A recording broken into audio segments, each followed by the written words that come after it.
ध्यान कर रहे हैं किसके लिए? स्त्री के लिए, कि भगवान एक बढ़िया मेहरारू मिल जाए। धन के लिए, पद के लिए, कोई फायदा नहीं, खत्म हो जाएगा।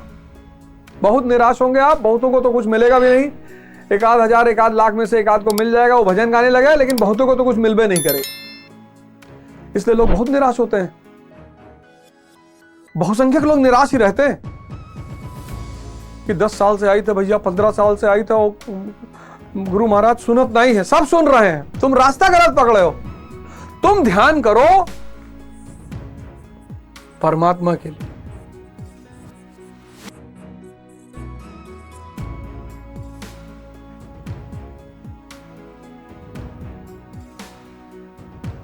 और इस रास्ते में तुमको स्त्री मिल जाएगी, बड़ी खुश रहेगी तुमसे। कबीर की पत्नी बड़ी खुश थी कबीर से। सुलझा हुआ आदमी ना, ध्यानी आदमी है, प्रेम भी ध्यान में करेगा,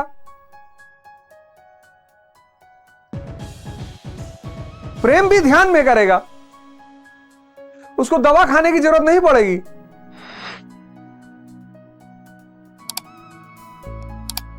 और जिसका मन शांत है वो तो शिव के रूप में ध्यान करेगा, प्रेम करेगा।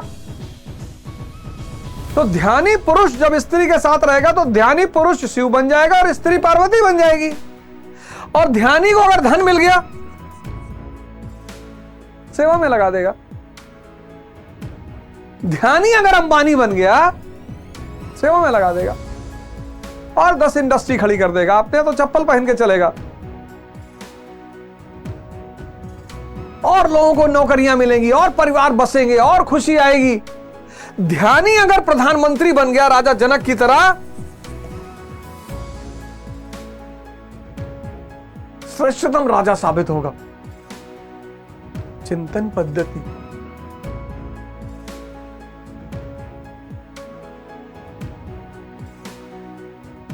आप सिगरेट क्यों पी रहे हैं? कि आपको नींद ना आए। आप खाना मत खाइए, आपको नहीं आएगी। आप सिगरेट इसलिए पी रहे हैं कि आपको नींद ना आए। रात में आपको पढ़ना है कि भैया हमको रात में पढ़ना है, हमें जागना है, इसलिए हम सिगरेट पिएंगे। भैया हम बता रहे हैं आपको तरीका जागने का, बहुत प्यारा तरीका। आप खाना ही मत खाइए।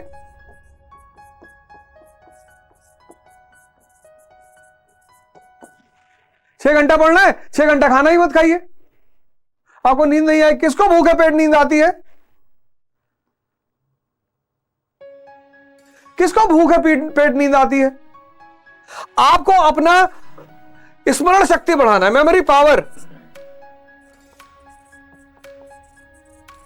आप स्मरण शक्ति बढ़ाने के लिए तंबाकू खा रहे हैं, टोबैको कह रहे हैं ये बुद्धिवर्धक चूर्ण है। मैं बता रहा हूं, आप फास्टिंग करिए, फास्ट रखिए। पढ़ते वक्त आप कुछ मत खाइए। आप पेट खाली, मन खाली, खाली मन में जो पढ़ते जाओगे भरता जाएगा। पेट भरा रहेगा, मन में खुराफात चलता रहेगा। चाची, बुआ, काकी, नानी, मौसी। तो जब काकी, नानी, मौसी चलता रहेगा तो आर्किमिडीज घुसबे नहीं करेगा। ये सब सन्यास के रास्ते हैं, ये सब चिंतन पद्धति का परिणाम है।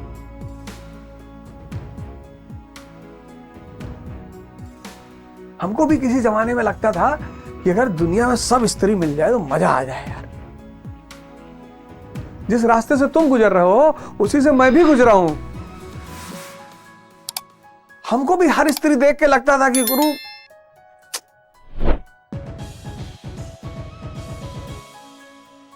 लेकिन जब ध्यान शुरू हुआ तब चिंतन शुरू हुआ। पत्नी ये आपका परिवार बनाने आई है। पत्नी ये परिवार की सृजक है, परिवार का निर्माण करती है। ये मां है, इसको कोई भोग नहीं पाया आज तक। कोई माई का लाल पैदा ही नहीं हुआ।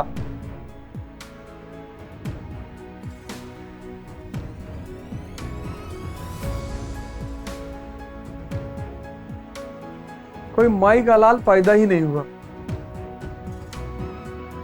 हमको ये बात बड़ी परेशान करती थी कि यार मौसी दादी, नानी, माँ, बहन, इस रूप में तो स्त्रियां कभी नहीं परेशान करती यार, पत्नी के रूप में ही क्यों परेशान करती? तब ये राज खुला चिंतन पद्धति से कि हम उन्हें भोगना चाहते हैं, हम उनके सिर्फ शरीर से जोड़ना चाहते हैं, हमें उनके भाव से कोई मतलब नहीं है।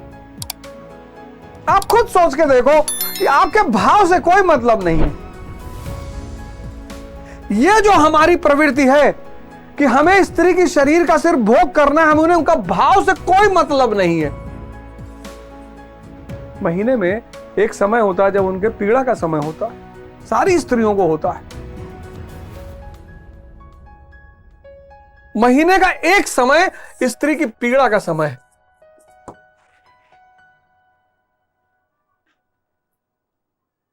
हम ही खाना बना दे, कहते हैं भैया तुम 5 दिन आराम करो, तुम मत बनाओ।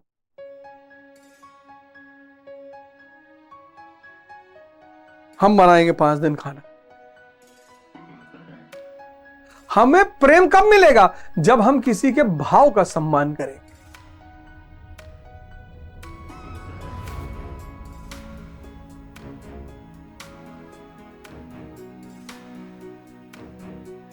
वैश्या, वैश्या को आई लव यू बोलो, एक चांटा मारे खींच के, और मौका चल पड़े तो 10-20 लाठी मारे खींच के।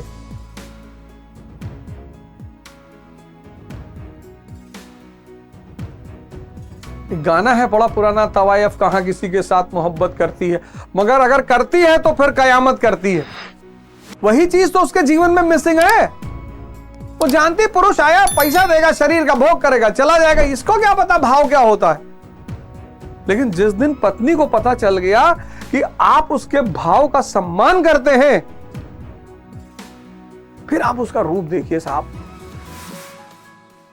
फिर आप उसका रूप देखिए। और पत्नी के भाव का सम्मान सिर्फ शक्तिशाली लोग कर सकते हैं।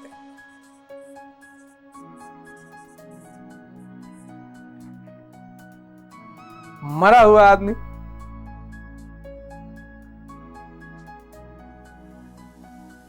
भगवान शंकर को चिंता नहीं कि पार्वती जी कहां जा रही हैं। जाए कहीं घूमे टहले, पापा के यहां जाए, दोस्त के यहां जाए, बहन के यहां जाए, चाहे जाए, वो खुद इतने शक्तिशाली हैं। भगवान विष्णु को चिंता नहीं है, इसीलिए उनकी पत्नियां उनकी सेवा करती हैं, पूजा करती हैं, क्योंकि भगवान विष्णु और भगवान शंकर अपनी स्त्री के भाव का सम्मान करते हैं। यह है शिखंडी।